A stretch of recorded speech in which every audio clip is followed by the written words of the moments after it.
আসসালামু আলাইকুম বন্ধুরা, কেমন আছো সবাই? আজকে আমার ইফতারিটা একদমই অন্যরকম। হোস্টেল থেকে আজকে হঠাৎ জিলিপি দিয়েছে, অন্যদিন দেয় না। খেজুর আর মুড়ি আর ছোলা ছিল, তো এইটা। আর সাথে আমি একটু চিয়া সিড দিয়ে যেভাবে শরবত করি সেভাবে শরবত করা। আর সাথে আমি কেন জানি বাইরে থেকে ঠান্ডা পানি নিয়ে আসার সময় একটা লেসের প্যাকেট এনেছি।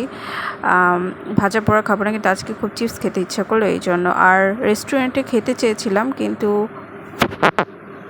কিন্তু পরে আর রেস্টুরেন্টে খাইনি, কারণ রেস্টুরেন্টের ওয়েটারদের উপরে আমার অনেক এক ধরনের রাগ। কারণ তারা কি করে, ইফতারি অর্ডার করলে অনেক লেটে আনে, আর তখন ইফতারি শুরু হয়ে যায়, তখন পানি খেয়ে বসে থাকতে হয়। এরকম ফেস করেছে অনেকবার, তার বাইরে যায়নি। আর আড়ংয়ে যাওয়ার কথা ছিল, কিন্তু আড়ংয়ে প্রচুর ভিড় দেখলাম ব্লগে, অনেকে ব্লগ দিয়েছে, এই জন্য আড়ংয়েও আর যাওয়া হয়নি। তো আমি বাসায় চলে যাওয়ার জন্য হয়তো আমি বাইরে গিয়ে একটু ফুচকা খাবো, আর কিছু খাবো না ভাজা পোড়া।